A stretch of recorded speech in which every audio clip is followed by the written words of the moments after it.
My daughter told me I should live less comfortably, that I did not need that much at my age. She said it with a laugh, a glass in her hand, and an audience that found her little performance amusing. They did not know the truth behind those words, and they certainly did not know what would come after. My name is Elaine Norrington. I am 68. I had come to Monica's house because she had asked me to stop by for a small, casual dinner. That was how she phrased it in her message. I believed her, the way mothers keep believing long after they should know better. I baked the lemon bars she loved as a child and arrived 10 minutes early, hoping she would be glad to see me. Inside, the gathering was not small. Her co-workers from the real estate office were there, along with a couple from her gym and a neighbor she called her future investment partner. They were younger than me, dressed in a way that made me suddenly aware of the sweater I had worn since last winter. Still, I smiled, greeted them, and placed the dessert on the counter. Monica raised her glass to introduce me, and for a moment my chest warmed. Then she added, lightly, "This is my mom. She lives very comfortably. Too comfortably. Really." We keep telling her she lives very comfortably, too comfortably. According to her, she jokes, I should treat myself less and enjoy a simpler life. The room laughed the way people laugh when they want to stay on the right side of someone. I stood there holding the edge of the counter, keeping my expression steady. I could feel the heat rising in my chest.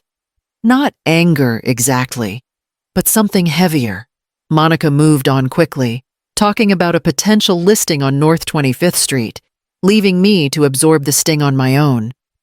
I slipped out quietly, telling Monica's neighbor I wasn't feeling well so no one would question my leaving. Outside, the air was cool and sharper than I expected. I walked to my car slowly, carrying the dessert untouched in my bag, replaying her words in the dim porch light. By the time I turned the key in the ignition, a quiet understanding had already settled in me. I had given too much for too long, and it was time to see what my life looked like when I stopped pretending I did not notice. Tomorrow, I would open the drawer I had avoided for years. I didn't sleep much after leaving Monica's house. Her words replayed in pieces, drifting in and out of my thoughts like a tune I didn't want to remember. By morning, I already knew what I needed to do. I walked to the hallway cabinet, the one I'd avoided opening for far too long, and pulled the heavy drawer forward until the files slid into view. I kept the papers, but I never reviewed them. I filed everything away just to stay afloat. Receipts, agreements, copies of transfers, all the ways I'd stitched Monica's life together without ever asking her to notice. I opened the first folder. A bank slip sat on top, from 7 years ago. $2,800 rent top-up when she said her old landlord messed up the billing. Under it, a check copy from when her car broke down on Interstate 5, $1,400 for repairs. She'd promised to pay it back. She never mentioned it again. A knock interrupted my sorting. Ruth had come by to return the gardening shears she borrowed. "I'm fine," I told her. "Just sorting through things." She didn't pry. Ruth never did. "If you need anything, just knock." She disappeared down the hall, leaving me with the quiet. I opened another file, daycare invoices. Year after year. Small sums, then bigger ones. All covered by me because Monica said, "You know I'm trying, Mom, just until things stabilize." They never stabilized. I reached the thickest folder last, the one labeled Monica Credit Line. I sat down slowly before opening it. Inside were statements from the year she nearly filed bankruptcy. She'd cried on my porch, saying she didn't want to lose her new start. I remember telling her it's temporary. 1 year, no more. That line became 5, then 6. At the bottom was a letter from the bank confirming her authorized access to the credit line in my name. My signature looked steady. I wish my judgment had been as firm. The sound of my own breathing filled the room as I closed the folder. This wasn't generosity anymore. It hadn't been for a long time. It was a system built by me, lived in by her, and I was the only one holding it up. I placed the folders in a neat stack. Tomorrow, I'd decide what to do with them. I was still sitting at the table with the folders when I heard the front door creak open. Only one person in my family walked into my house like that, careful, quiet, as if she didn't want to startle the walls. Grandma Avery's voice was soft. 70, but already carrying more gentleness than most adults I knew. "I'm in here," I said. She stepped into the kitchen, backpack still on one shoulder. Her eyes went straight to the papers spread out. "Mom said you were acting overwhelmed. I wanted to check on you." I let out a slow breath. "I'm fine. Just looking through a few things." Avery hesitated, then pulled out a chair. I overheard part of Mom's conversation while I was getting water in the kitchen. She said you don't need that much comfort anymore, that older people should simplify. My hands tightened on the folder. She said that Avery nodded. "I know it's not true. You worked your whole life. You deserve whatever comfort you have." There was no performance in her voice, no calculation, just honesty. I reached over and touched her hand. "Thank you for telling me." She looked down at the stack of folders. "Is this because of her? Because she keeps taking—" I didn't answer directly. "I'm just waking up to a few things." Avery squeezed my fingers. "Whatever you decide, I'm with you." She left a few minutes later for school. When the door clicked shut, the house felt different. Not empty, steady. Avery had seen what her mother refused to see, and that clarity settled into me in a way that made the next step feel unmistakable. I woke before dawn, the way people do when something inside them has already made a decision. The folders from the night before were stacked on the table, neat and quiet. But they felt louder than anything Monica had said at that dinner. By 8:30, I was walking into the Kitsap Credit Union on 6th Avenue. The lobby was nearly empty. Good. I didn't want an audience. Marcia, the account manager who'd helped me since George passed, looked up and smiled. "Elaine, you're early today." "I need to make some changes," I said. She heard the tone. She closed her computer gently. "Let's sit down," inside her office. I placed the folders on her desk. "I want to remove Monica Norrington as an authorized user," I said, effective immediately. Marcia adjusted her glasses. "All right, we can do that. Any particular reason she'll call you later? She'll make it sound urgent." "It isn't." Marcia nodded once. "Understood." She typed a few lines, then turned the screen toward me. "Please confirm." I did. "And the credit line," she asked. I opened the thickest folder. "Close it." "Begin the closure process." Her fingers paused over the keyboard. "You've kept this line open for more than 6 years." "I know." My voice didn't waver. "Close it." This time, she didn't question me. She processed the request, then printed the confirmation. I signed without hesitation. When she finished, Marcia folded her hands. "Anything else, Elaine?" "Yes." I took out a smaller envelope. "I want to update my beneficiary information, and I need to set up a simple trust. For Monica. For Avery." I said, "Just Avery." Something softened in Marcia's eyes. "We can do that. She'll be protected." While she drafted the documents, I sat with my hands in my lap, steady, not shaking, not second-guessing, not— I felt each signature like a breath I'd been holding for decades, finally leaving my body when everything was complete. Marcia gathered the paperwork. "I'm proud of you," she said quietly. "These are hard things." "No," I said. "What comes after will be hard. This part is clarity." I stepped out of the credit union into the cool Tacoma air. I'd spent so many years pretending I didn't notice the weight on my back. Today, I'd started putting it down, and I didn't look over my shoulder once.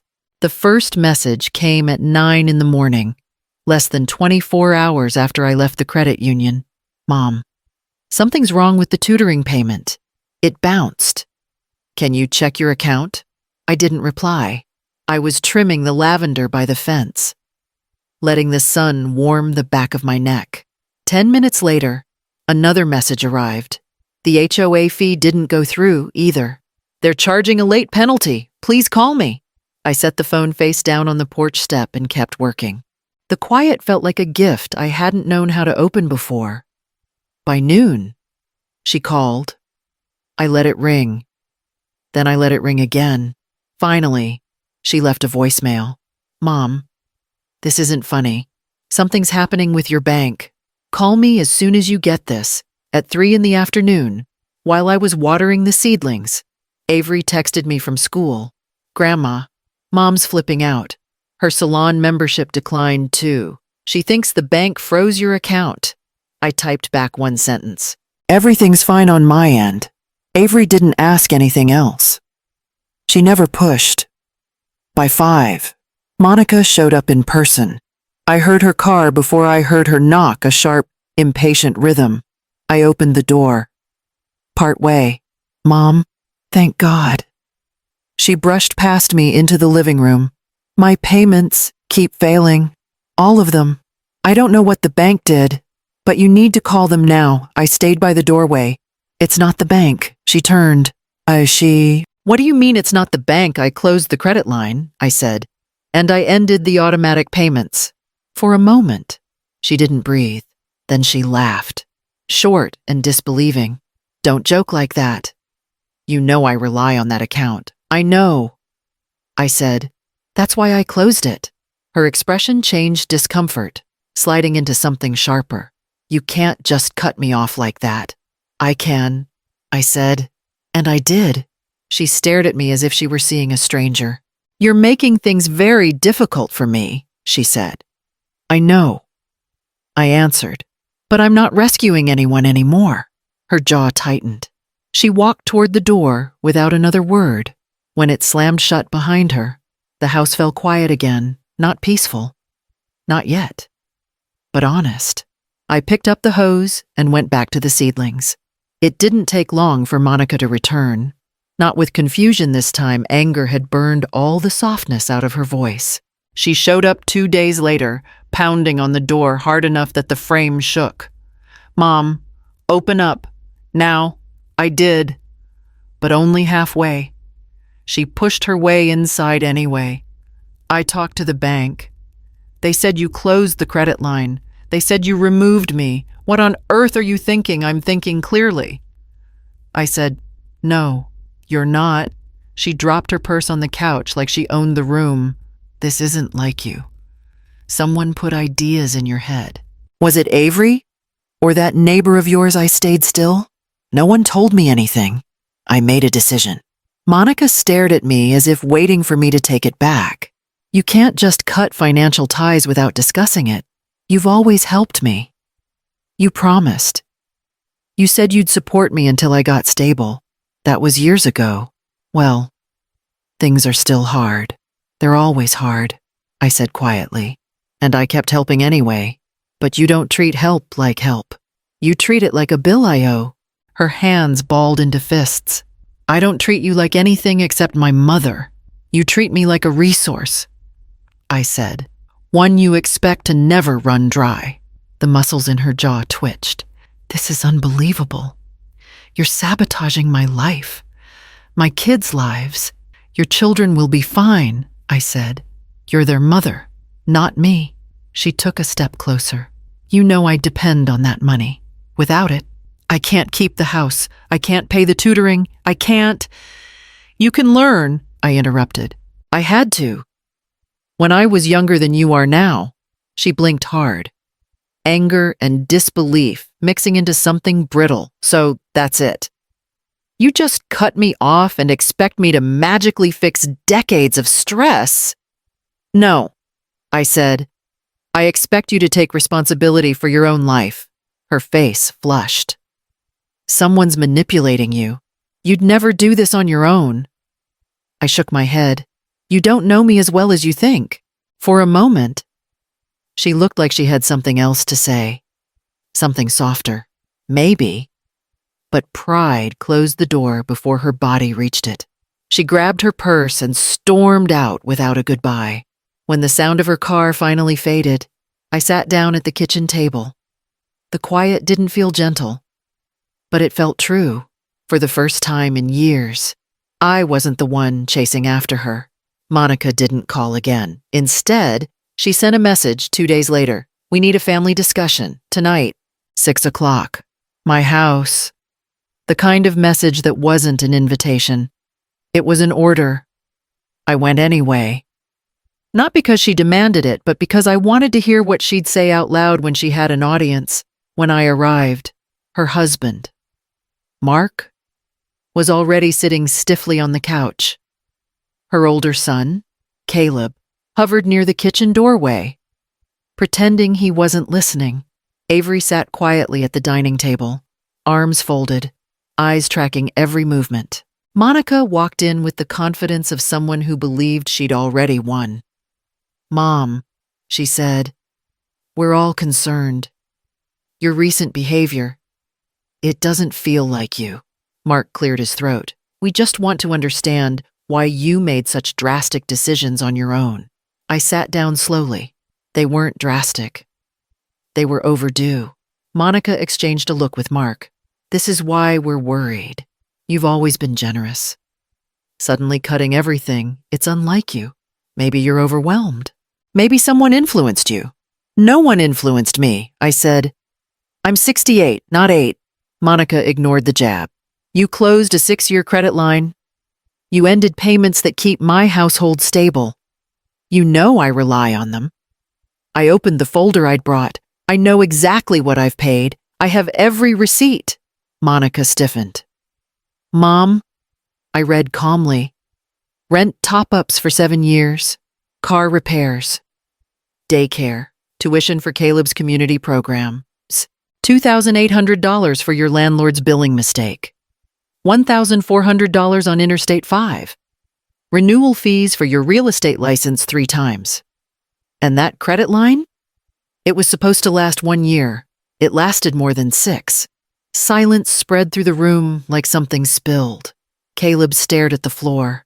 Mark shifted uncomfortably. Avery didn't move. Monica's voice dropped to a hiss. "You're weaponizing money to punish me." "No," I said. "I'm stopping the punishment of pretending this is normal." Her face flushed dark. "So you're abandoning your family? I'm stepping out of a role you wrote for me without asking." No one responded.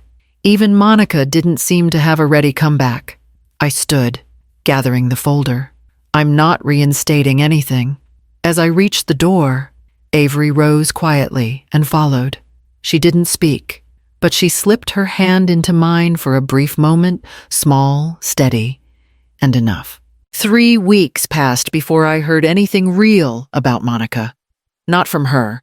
Of course, she still didn't call, but from Avery, who slipped into my house one afternoon with her backpack slung low and worry written across her face. "Grandma," she said quietly, "Mom sold her car." I set down my mug.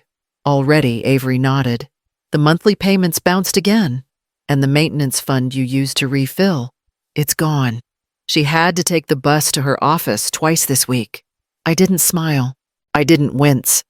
I just listened. "And she downgraded the condo," Avery continued. "She keeps telling people it's temporary. But her friends aren't coming around anymore. They don't call back." I could hear the hurt in her voice, not for the money, but for the humiliation she saw in her mother's eyes. "She's not angry. Grandma," Avery added after a moment, "she's scared. Really scared. She just doesn't know how to say it." I sat beside her at the table. "Fear shows the truth. People hide from themselves." Avery looked at me carefully. "Do you think she'll change?" I didn't promise anything. I didn't soften the moment. I just rested my hand over hers, steady and warm, letting her know she wasn't alone in watching someone learn the hardest lessons of their life. Monica showed up on a Thursday morning, not with her usual sharp knock, but with a hesitant tap, 3 soft beats that barely reached the hallway. I opened the door. She stood there clutching her purse with both hands, eyes swollen, shoulders lowered in a way I hadn't seen since she was a child who'd done something wrong. "Mom," she whispered. "Can I come in?" I stepped aside. She walked to the kitchen table and sat. No dramatics, no rehearsed indignation, just quiet. "I messed everything up," she said. "I thought I could manage. I thought you'd never actually stop." I sat across from her. "I know," her voice cracked. "I'm not here to ask for money. I know that part is done. I just don't know how to fix what I created." It was the closest she'd ever come to admitting responsibility. "I can help you plan," I said. "Show you how to budget, how to stabilize things, but I won't pay for your life anymore." Monica nodded quickly, almost with relief. "I don't want you to. I just want us, for the first time in years." Her words weren't a request disguised as affection. They were simply honest. I reached for a notepad. "Then let's start with what you have, not what you wish you had." She exhaled shakily, and for a moment, the distance between us softened, not erased, not forgotten, but softened just enough to begin something new. Months passed, and the quiet inside my house no longer felt like something missing. It felt like something earned. On a mild Sunday morning, I was sorting through my seed packets when Monica let herself in softly, politely, the way people do when they remember a door isn't owed to them. "Mom," she said, setting her coat neatly on the chair. "Avery made honor roll again." I smiled. "She told me yesterday. She's finding her voice." Monica nodded, a little humbled, a little proud. "I'm finding mine too." We sat at the table with 2 cups of tea. No tension, no hidden asks, just presence. "I paid off the last overdue bill," she said. "On my own." "I'm glad," I answered. She hesitated. "And thank you for helping without holding my life up anymore." That was her version of saying she finally understood. Avery burst through the door minutes later, dropping her backpack and hugging me tight. "Grandma, can I show you my project?" she asked, already pulling papers from the folder. We all sat together, calm, steady, equal in a way we hadn't been in years. When they left, I tended my seedlings, hands in warm soil, feeling the shape of a life that finally belonged to me. If this story reminded you of your own strength, like, comment and subscribe, there's more to tell, and you deserve every chapter.